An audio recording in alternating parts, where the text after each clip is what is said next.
नमस्कार दोस्तों, बेसिक गणित में आपका हार्दिक स्वागत है। आज से हम एएलपी जो आपकी का जो एग्ज़ामिनेशन होने वाला है, तो प्रीवियस ईयर में जो एएलपी के एग्ज़ाम में जो मैथ के क्वेश्चन पूछे गए थे उनको हम आज से एक एक सेट्स को करते चलेंगे। तो चलिए स्टार्ट करते हैं। सबसे फर्स्ट क्वेश्चन इसमें दिया हुआ है कि 30 से जो 50 के बीच में जितनी भी आपकी अभाज्य संख्या होती है, सभी अभाज्य संख्याओं का औसत कितना होगा।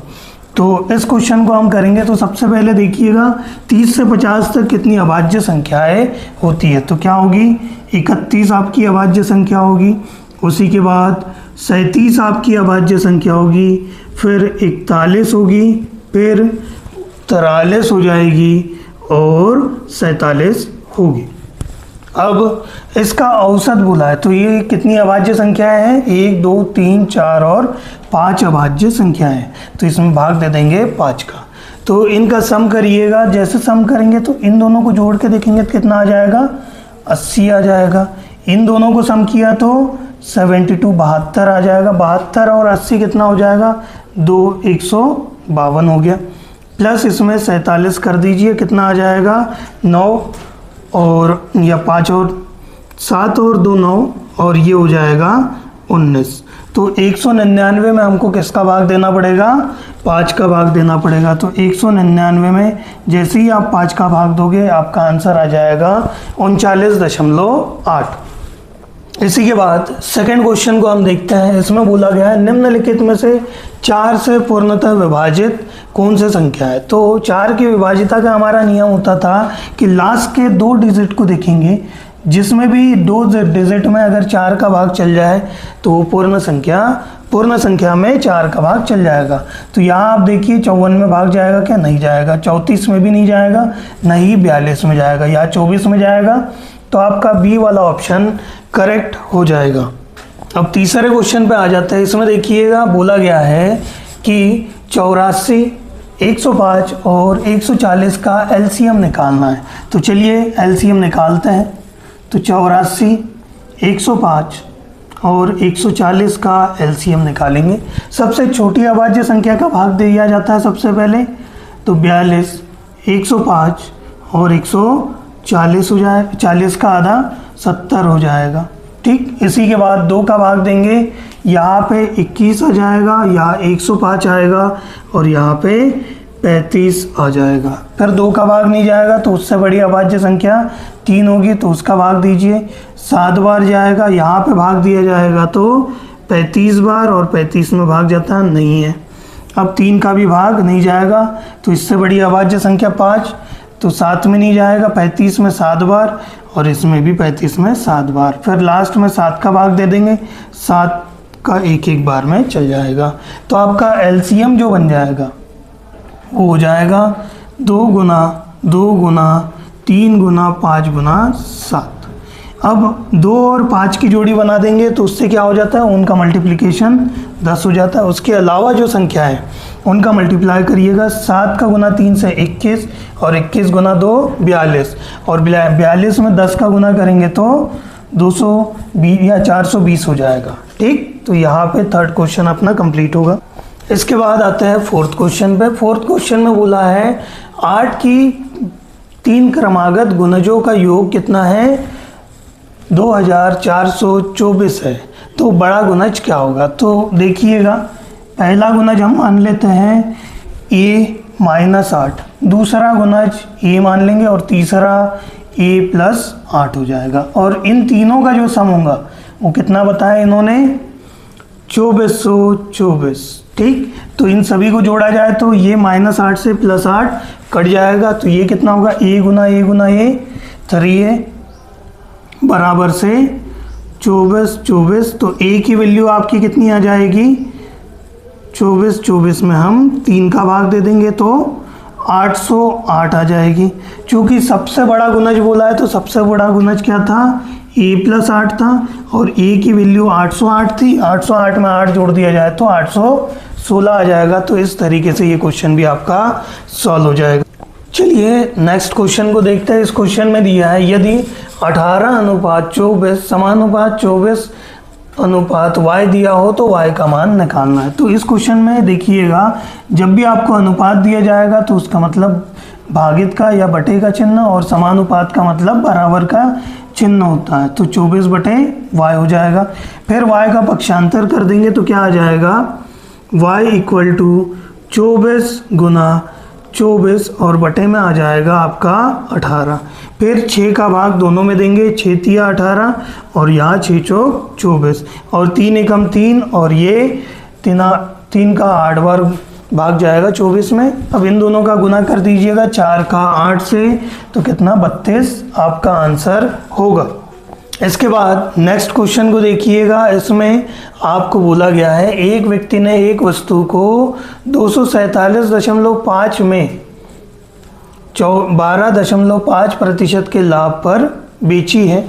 तो आपको क्रय मूल्य निकालना है। आपको बताया गया विक्रय मूल्य दिया है, और विक्रय मूल्य में क्या होता है, लाभ इंक्लूड होता है। 12.5% मतलब 112.5 की वैल्यू क्या है, 247.5 है। तो हमें जो क्रय मूल्य मान लेंगे, क्रय मूल्य आपका कितना होता है, 100 होता है। तो 100 का मान आपको निकालना है। तो x कर दीजिए, इक्वल टू लगा दीजिए। x की वैल्यू फाइंड आउट करने के लिए पक्षांतर करिएगा, गुना 100 हो जाएगा और बटे में आ जाएगा 112.5। ये दशमलव से ये वाला दशमलव कैंसिल। अब इसी के बाद दोनों में 25 का भाग जाता है, तो 25 चौक 100 और 25 पंचे 125 हो जाएगा। वही ये इधर देखिएगा, 25 नम 125, 22 बज गए, और 25 नम 100 या 225 होता है। तो इसी के बाद में 9 का भाग दीजिएगा, 9 पंचे 45 और यहाँ पे 11 बार जाएगा। यही 5 एकम 5 और यहाँ 20 बार जाएगा। 20 गुना 11 हो जाएगा 220। तो ये आपका ए वाला ऑप्शन करेक्ट हो जाएगा। अब नेक्स्ट जो आपको क्वेश्चन दिया गया है, दो आपको क्रमागत छूटें दिए 40% और 60% की छूट दिए, तो एकल छूट निकालना है। इसमें आपका फॉर्मूला होगा, जब भी चेंजेस होता है तो चेंज परसेंटेज आपको जो निकालना होता है, जो चेंज होता है वो होता है x plus Y plus X into Y upon 100 का फॉर्मूला लगाएंगे। इसमें याद रखिएगा, जब भी लाभ होगा तो पॉजिटिव, बढ़ोतरी होगी तो भी पॉजिटिव चिन्ह लगाओगे, और माइनस का चिन्ह कब लगाओगे, जब हानि होगी या आपको बोला गया उसमें छूट हो, या तो उस किसी की वैल्यू को कम की जाए, तब नेगेटिव चिन्ह आप लगाते हो। तो सॉल्व करते हैं। यहाँ पे छूट बोली गई है तो नेगेटिव चिन्ह लगाना है। -40 -60 प्लस -40 इंटू -60 बटे 100 हो जाएगा। तो ये 2 जीरो से ये 2 जीरो कैंसिल, माइनस गुना माइनस हो जाएगा, प्लस 4 का गुना 6 से 24 आ जाएगा। इन दोनों को माइनस माइनस दिया तो जुड़ जाएगा, ये हो जाएगा 100 नेगेटिव में। तो बड़ी संख्या में से छोटी संख्या को घटाइए, कितना बच गया, 76 बच गया। चिन्ह किसका, माइनस का, और माइनस चिन्ह शो करता है छूट को, तो आपका छूट कितनी हो जाएगी, 76% की आपकी छूट हो जाएगी। नेक्स्ट क्वेश्चन देखिएगा, किसी वस्तु पर कर 20% कम कर दिया जाए और खपत 15% बढ़ा दी जाए तो राजस्व का कुल शुद्ध प्रभाव क्या होगा। तो यहाँ पे भी चेंज परसेंटेज का ही फॉर्मूला लगेगा। ठीक, तो देखिएगा, चेंज परसेंटेज बराबर से क्या होता है, x plus Y plus X into Y upon 100 हो जाएगा, जिसमें पॉजिटिव साइन तब लेंगे जब वृद्धि हो रही हो या तो लाभ हो रहा हो, और नेगेटिव साइन लोगे जब हानि हो रही हो, जब घटाया जा रहा हो या तो उसमें छूट दी जा रही हो। अब इस क्वेश्चन को देखिएगा, कम किया जा रहा है, कम किया जा रहा है मतलब क्या हो जाएगा आपका, माइनस में 20 ले लेंगे x की वैल्यू, खपत बढ़ जाएगी 15%, तो प्लस कर देंगे 15%, तो फिर -20 इंटू प्लस 15 और बटे में 100। तो 1 जीरो से 1 जीरो कैंसिल, 2 का भाग देंगे कितनी बार, 5 बार, ये 1 बार और ये आ जाएगा 3 बार, ये कट जाएगा। इसी के बाद में 20 में से 15 घटाएंगे, यानी कि 20 दिया है और 15 दिया है, तो वैल्यू क्या आएगी -5। और ये यहाँ पे प्लस इंटू माइनस हो जाएगा -3, तो कितना आ जाएगा -8 आपका आंसर आएगा। तो मतलब माइनस का मतलब होता है कमी करना, तो यहाँ पे ऑप्शन जो बी आपका होगा वो करेक्ट हो जाएगा। तो यहाँ पे क्वेश्चन दिया गया था, एक धनराशि CI यानी चक्रवृद्धि ब्याज पर 12 वर्ष में दुगुना हो जाती है, तो कितने वर्ष में 8 गुना हो जाएगी। इसमें हम बेसिक फार्मूला यूज़ करते हैं, जैसे ए जो आपका अमाउंट होगा वो क्या हो गया, दुगुना हो गया मूलधन का, वो कितने वर्ष में हुआ, 12 वर्ष में। तो फार्मूला P + 1/1 + R/100 की पावर क्या होगी n, यानी कितने वर्ष है, 12 वर्ष में। ठीक, तो ये बोला गया है। तो इनको कंपेयर करेंगे तो P से P कट जाएगा, तो बच गया कितना, 2 बच गया। 2 बराबर से 1 + R/100 की पावर 12 हो जाएगी। तो 1 + R/100 की वैल्यू क्या हो जाएगी, इस पावर 12 को पक्षांतर कर देंगे तो क्या हो जाएगा, 2 की पावर 1/12 हो जाएगी पावर, बराबर से 1 + R/100 की ये वैल्यू होगी। अब इसी के बाद में जो आपको बोला गया था 8 गुना करने के लिए, तो 8 गुना मान के चलिए कर दिए अपन ने, तो कितने वर्ष लगेंगे वो निकालना है। तो क्या होगा, P × 1 + R/100 की पावर ये मान लेता है n वर्ष लगेंगे। ठीक, तो चूंकि हमें इसकी वैल्यू पता है कितनी होती है, 2 की पावर 1/12, तो पहले ये P से ये P कट जाएगा, तो 8 बराबर से क्या हो जाएगा, 2 की पावर 1/12 और सब की पावर n। ठीक, 8 को हम क्या लिख सकते हैं, 2 की पावर 3 बराबर से ये यहाँ 2 की पावर n/12 हो जाएगी। जब आपके आधार बराबर है तो क्या हो जाएगी, पावर्स भी बराबर हो जाएगी, तो क्या हो जाएगा, 3 बराबर से n/12, तो n की वैल्यू आपकी कितनी आ जाएगी, 3 × 12 बराबर से 36। तो यहाँ आपका ऑप्शन जो ए होगा वो करेक्ट हो जाएगा। अगले क्वेश्चन पे आते हैं, जिसमें बोला गया है, पिछले वर्ष एक विद्यालय में 610 लड़के थे, इसी वर्ष लड़कों की संख्या 20% कम होगी, तो लड़कियों की वर्तमान संख्या जो है वो लड़कों की संख्या की 175% है, तो लड़कियों की संख्या निकालना है। इस क्वेश्चन को सॉल्व करेंगे। सबसे पहले करंट में कितनी लड़कों की संख्या होगी, तो 610 आपको पिछले वर्ष दी गई थी, 20% कम हो गई तो 80% बची है, तो 80/100 का गुना कर देंगे। 2 0 कैंसिल, कितना आ गया आपका आंसर, 8 और 8 × 6 48, यानी कि अभी करंट में जो लड़कों की संख्या हो जाएगी 488। अब लड़कियों की संख्या निकालना है। लड़कियों की संख्या कितनी अधिक है, कितनी है इनसे, 175% है, तो इसका 175% निकाल देते हैं। तो क्या हो जाएगा, 100 का भाग दे दीजिए, यानी 25 का भाग दोनों में दीजिए, इसमें 7 बार जाएगा और नीचे में 4 बार जाएगा। फिर 4 का भाग दीजिए, 4 × 4, और यहाँ पे 4 × 4 4 दूना 8 और 4 दूना 8। अब गुना कर दीजिएगा, 7 का गुना 122 से, तो 7 दून 14 के 4 हासिल का 1, 7 दून 14 और 1 15 के 5 हासिल का 1 और 7 और 1 8, तो 854 आपका आंसर आ जाएगा। ये 11वें क्वेश्चन पे आ जाते हैं। इसमें बोला गया है, यदि 4 sin² θ = 1 दिया हो और बताया गया हो कि एंगल आपका न्यून कोण या एक्यूट एंगल दिया हो, तो आपको फाइंड आउट करना है cos² θ + tan² θ का मान। तो चलिए देखते हैं। सबसे पहले क्या करेंगे, 4 sin² θ = 1 दिया गया है, तो sin² θ = क्या हो जाएगा, 1/4 हो जाएगा। तो sin θ वर्गमूल दोनों साइड में ले लेंगे, 1/2 आ जाएगा, तो थीटा इक्वल टू क्या आ जाएगा, साइन 30 की वैल्यू क्या होती है, 1/2, तो थीटा = 30 डिग्रीज आ जाएगा।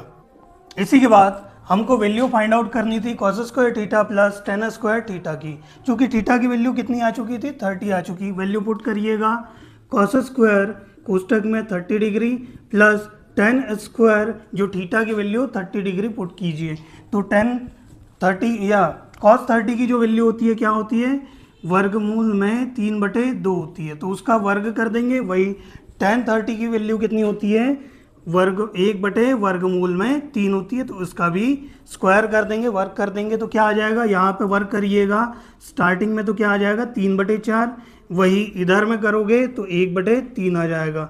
इसके बाद में एलसीएम आपका 12 आ जाएगा, तिरछा गुना करिएगा, यहाँ 9 आ जाएगा और यहाँ पे 4, तो आपका आंसर आ जाएगा 13/12 आ जाएगा। तो इस तरीके से इसे सॉल्व करेंगे।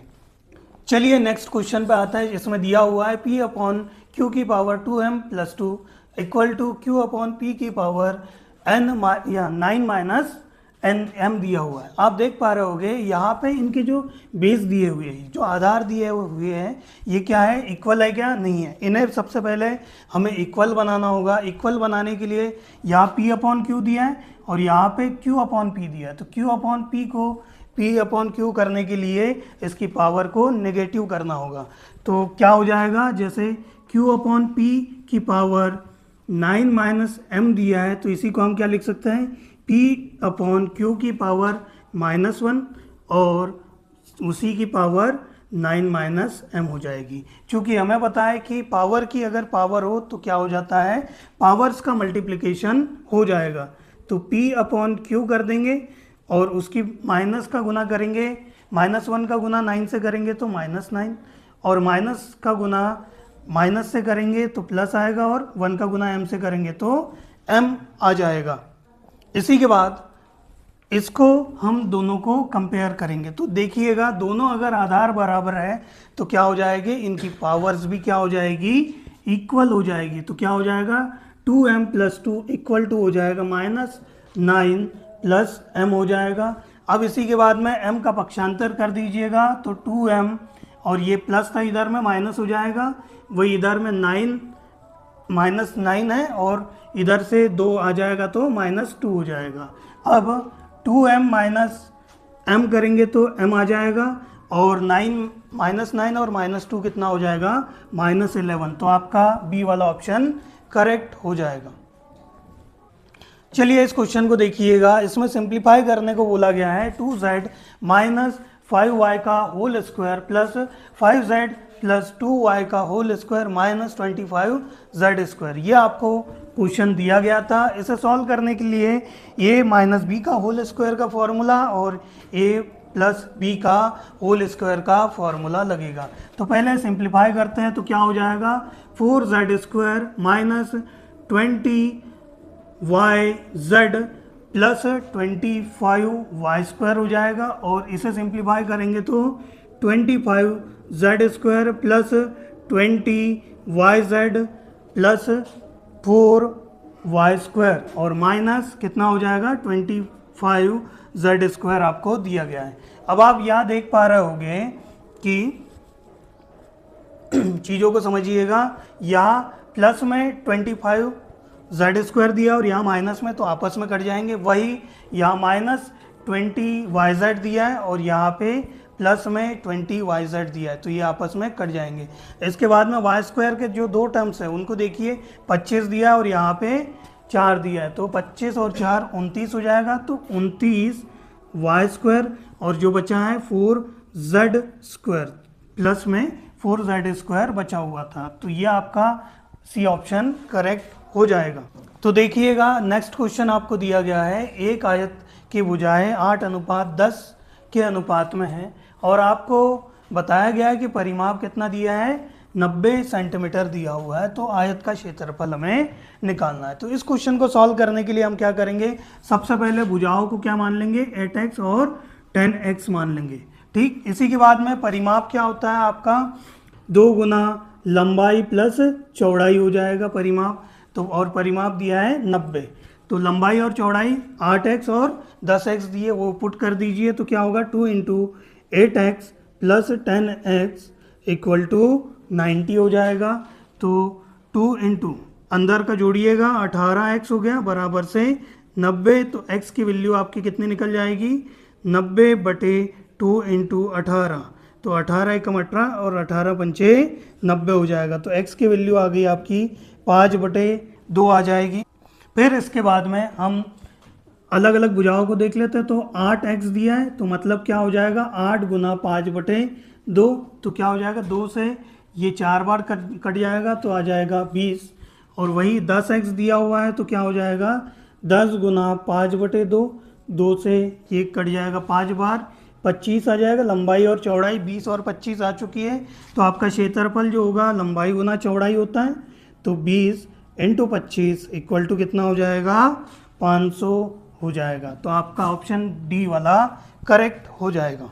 चलिए इसके बाद नेक्स्ट क्वेश्चन को देख लेते हैं। यदि 10% आयतन गारे से भरा हो और आपको बोला गया हो कि 24 मीटर लंबी, 8 मीटर ऊंची और 60 सेंटीमीटर मोटी दीवार बनाने के लिए आपको ईंट का साइज दिया है 25 सेंटीमीटर गुना 12 सेंटीमीटर गुना 8 सेंटीमीटर आकार की कितनी ईंटें लगेगी। तो यहाँ इस क्वेश्चन में देखिएगा आपको 10% जो आयतन है वो क्या है गारे से भरा है, तो आपका जितना आयतन दीवार का बचा हुआ है वो कितना हो जाएगा, जो आपका 24 मीटर है गुना 8 मीटर गुना 60 का उसका 90% मतलब 0.9 का इसमें गुना कर देंगे। तो और ईंटों की संख्या आपको निकालनी होगी, तो क्या कैसे निकालेंगे, आपकी दीवार का आयतन बटे हर एक जो ईंट का आयतन क्या है 24 सेंटीमीटर गुना 12 सेंटीमीटर गुना 8 सेंटीमीटर। लेकिन आप देख पा रहे हो कि ऊपर में ये मीटर में दी हुई है, तो इसे सेंटीमीटर में कन्वर्ट करिएगा, तो ये सेंटीमीटर में है, ठीक है। तो इसके बाद काटिएगा, सबसे पहले यहाँ दशमलव है तो दशमलव हटाने के लिए आपको बटे में 10 कर देंगे, एक अंक के पहले दशमलव था। अब काटिए, 1 0 से 1 0 कट जाएगा, 8 एकम 8 और यहाँ पे काटेंगे तो 100 बार, वही 24 एकम 24 और यहाँ 2400 से काटेंगे तो 100 बार कट जाएगा, 12 एकम 12 और ये हो जाएगा 12, यहाँ पे काटिएगा कितने बार कटेगा, ये 2 बार कटेगा और ये 1 बार कटेगा। अब इसके अलावा 2 का भाग दीजिए, 2 एकम 2 और यहाँ 50 बार ये कट जाएगा। अब क्या बचा 100 गुना 50 गुना 9, तो ये इन तीनों का जब मल्टीप्लाई करेंगे 9 पंचे 45 और ये आ जाएगा आपका 45,000, आपका इस तरीके से गुना करोगे तो आंसर आ जाएगा। चलिए नेक्स्ट क्वेश्चन देखते हैं। इसमें बोला गया है यदि समांतर रेखाओं को काटने वाली रेखा के एक ही ओर स्थित आंतरिक कोणों का अनुपात 2:3 हो तो बड़ा कोण क्या होगा। तो चीज़ों को समझिएगा, 2 समांतर रेखाएं दी गई है और एक तिर्यक रेखा ने इसे काट दिया है। अब इसमें बोला गया है एक ही और आंतरिक जो कोण है ये ऐसे हो गए। अब इनका अनुपात दिया है, अनुपात क्या है 2:3 दिया है, तो इसी को अपन क्या बोल देते हैं, एक होगा 2x और दूसरा हो जाएगा 3x हो जाएगा। अब हमें पता होना चाहिए कि आंतरिक जो कोण होता है उनका जो सम होता है वो कितना होता है 180 होता है, तो इनका सम कर दीजिए कितना होगा 180, जोड़ेंगे तो कितना आएगा 5x इक्वल टू 180, तो x की वैल्यू क्या आ जाएगी 180 बटा 5, 5 का भाग दीजिए, 5 एकम 5, 5 तिया 15, फिर बचेगा 3 और 5 छन 30 हो जाएगा। तो x की वैल्यू आपकी आ जाएगी 36, क्योंकि बड़ा कोण कितना है 3x दिया है, तो 3 गुना 36 करेंगे और गुना करिएगा, 6 तिया 18 का 8 हासिल का 1, 3 तिया 9 और 1 10 हो जाएगा, तो 108 आपका आंसर हो जाएगा। देखते हैं, तो चलिए नेक्स्ट क्वेश्चन को देखते हैं। क्वेश्चन में दिया गया है 2 ट्रेनें दी है, प्रत्येक ट्रेनों की जो लंबाई दी गई है 250 मीटर लंबी है और जो ट्रेनें हैं एक ट्रेन 90 किलोमीटर पर आवर से और दूसरी ट्रेन 60 किलोमीटर पर आवर की चाल से चल रही है। लेकिन याद रखिएगा यहाँ विपरीत दिशा में जब ट्रेनें चल रही है। अब आपसे पूछा गया है एक दूसरे को पार करने में ये कितना समय लगाएगी या कितना सेकेंड लेगी। तो क्वेश्चन को सॉल्व करते हैं। सबसे पहले देखिएगा यहाँ पे पहली ये ट्रेन है, दूसरी ये वाली ट्रेन है, इन दोनों की जो लंबाई है कितनी दी है 250 मीटर दी है, ठीक 250 मीटर दी है और इनकी स्पीड देखिएगा, इसकी 90 किलोमीटर पर आवर की स्पीड है और इसकी दूसरे की 60 किलोमीटर पर आवर की स्पीड है।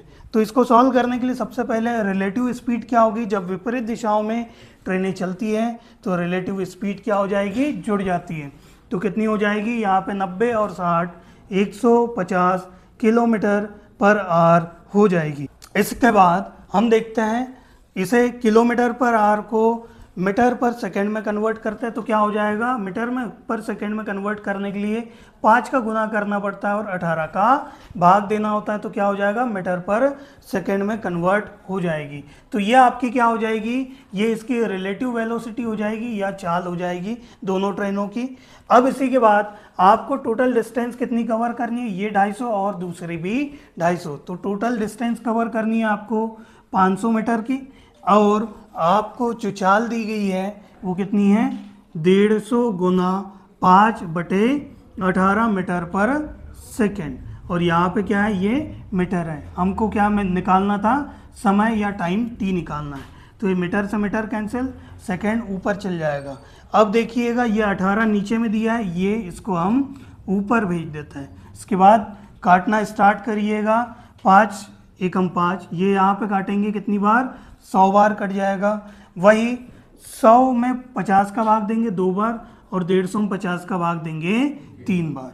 3 का एकम 3 और 3 छिन 18 हो जाएगा। बचा क्या, 6 गुना 2 बचा, तो 6 गुना 2 हो जाएगा कितना, 12 हो जाएगा। तो आपका जो ऑप्शन डी वाला था 12 सेंटीमीटर सेकेंड है, तो 12 सेकेंड आपका ऑप्शन करेक्ट हो जाएगा। नेक्स्ट क्वेश्चन को देखिएगा, स्थिर जल में नाव की चाल आपको दी गई है 5 किलोमीटर पर आर दी गई है। आपको बोला गया है 50 किलोमीटर आपको अप स्ट्रीम में जाने में और जो समय लगेगा वो डाउन स्ट्रीम में जाने में जितना समय लगेगा उससे दुगना लगेगा। तो आपको निकालना है जब भी आपकी धारा की दिशा में नाव चलेगी तो आपकी चाल क्या होगी। तो हम मान लेंगे इस कंडीशन में कि जो धारा की जो पानी की जो चाल है उसे हम मान लेंगे क्या, x किलोमीटर पर आवर्स मान लेंगे। तो समय हम निकाल के देखते हैं। सबसे पहले हम निकाल के देख लेंगे जो डाउन स्ट्रीम या धारा की दिशा में जो समय कितना लगेगा, हमको कितने किलोमीटर चलना है, 50 किलोमीटर। चाल हमारी क्या हो जाएगी, जो नाव की स्थिर जल में चाल प्लस x जो पानी की चाल होगी। ठीक, अब उसके अलावा जो अप स्ट्रीम यानी विपरीत दिशा में चाल क्या हो जाएगी, जो हमें कितने किलोमीटर चलना है, 50 किलोमीटर। और उसके अलावा जो चाल होगी वो होगी 3 - x हो जाएगी, जो आपकी स्थिर जल में नाव की चाल माइनस कर देंगे जो पानी की जो चाल है उसको। अब ये हमको समय मिल चुका है, ये मिला है हमें धारा की दिशा में समय और ये धारा की विपरीत दिशा में। चूँकि हमको क्वेश्चन में दिया है विपरीत दिशा में जो समय लगेगा वो दिशा में चलने पे कि दुगना लगेगा, तो हम इक्वल बना देते हैं और इसमें किसका गुना कर देंगे, 2 का गुना कर देंगे। इसके बाद सॉल्व करिएगा तो क्या हो जाएगा, इस 50 से ये 50 कैंसिल और ट्रांसफ़र कर दीजिएगा इन दोनों को, तो क्या हो जाएगा 2 मल्टीप्लाई क्या हो जाएगा 3 - x इक्वल टू, ये इधर में इसको ट्रांसफ़र कर दिया तो 3 + x हो जाएगा। गुना करिए, 2 का गुना 3 से करेंगे 6 आ जाएगा, प्लस का गुना माइनस से तो -x आ जाए 2x आएगा, बराबर से 3 + x आ जाएगा। अब इसी के बाद पक्षांतर करेंगे तो क्या हो जाएगा 6 - 3, इधर में पॉजिटिव था इधर जाके नेगेटिव, वही यहाँ पे x + 2x आ जाएगा। अब इसके बाद तो 6 में से 3 घटा दोगे तो कितना आएगा आपका, 6 में से 3 घटाओगे 3 आ जाएगा और x + 2x जोड़ दोगे 3x आ जाएगा। इसको काट दीजिए तो x की वैल्यू कितनी आ गई 1, मतलब पानी की जो चाल हो जाएगी 1 हो जाएगी और आपकी नाव की चाल 3 हो जाएगी। तो जब भी आपको बोला गया कि धारा के साथ नाव की चाल कितनी हो जाएगी तो 1 और 3 को जोड़ देंगे तो आपका आंसर कितना आ जाएगा 4 किलोमीटर पर आवर आ जाएगा। चलिए नेक्स्ट क्वेश्चन को देखते हैं। यदि आपको दिया हुआ है 25 व्यक्ति हर दिन 15 घंटे काम करते हैं और 8 दिन में ये 5 यूनिट अगर काम कर सकते हैं, तो आपको बोला गया है कि 12 व्यक्ति 20 घंटे हर दिन अगर काम करें तो 10 यूनिट कार्य को कंप्लीट करने में कितना समय लगाएंगे। तो इस क्वेश्चन को सॉल्व करने के लिए हम फॉर्मूला लगाएंगे m1d1 h1 बटे w1 बराबर से m2d2 h2 बटे w2। याद रखिएगा इसमें m दिखाएगा व्यक्तियों की संख्या, d दिखाएगा दिनों की संख्या, h दिखाएगा हर दिन में कितना काम हो रहा है और w आपके कितने यूनिट काम हुआ या कितनी मशीनों को ठीक किया। इस क्वेश्चन को सॉल्व करते हैं। तो लिखिएगा 25 दिया है, कितने दिन बोला गया है 8 दिन, और कितने घंटे काम है 15 घंटे काम किए, और इन्होंने 5 यूनिट को ठीक कर दिया। वही M2 की वैल्यू 12 व्यक्ति दिए हैं, D2 की वैल्यू हमको निकालनी है, H2 की वैल्यू आपको दी गई है 20 घंटे हर दिन काम कर रहे हैं, और 10 यूनिट को इन्होंने सुधार दिया।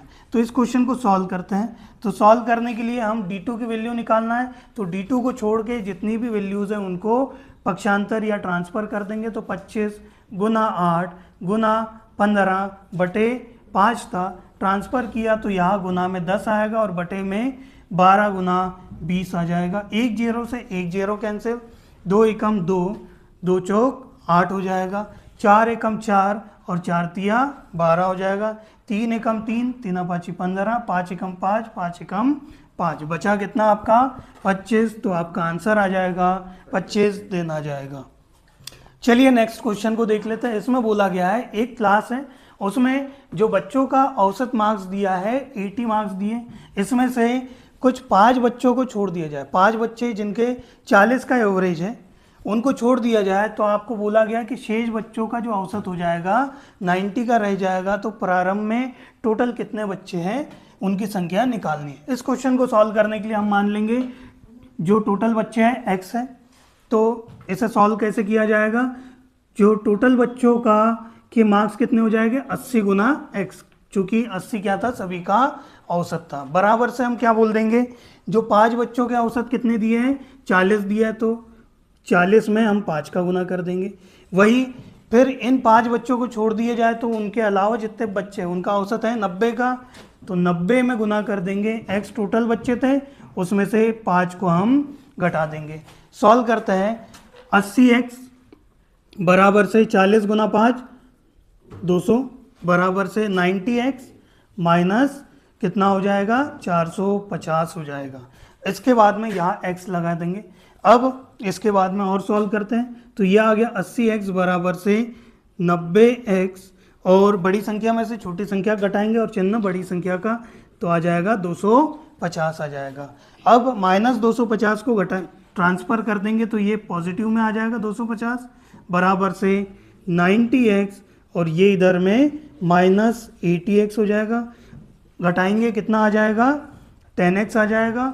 10x की वैल्यू यदि आपको 250 दी गई है तो x की वैल्यू कितनी आ जाएगी 25 आ जाएगी। तो इसका आंसर हो जाएगा 25। तो इस तरीके से हम ALP के प्रैक्टिस या प्रीवियस ईयर के क्वेश्चनों को देखेंगे। तो नेक्स्ट क्लास में हम मिलते हैं।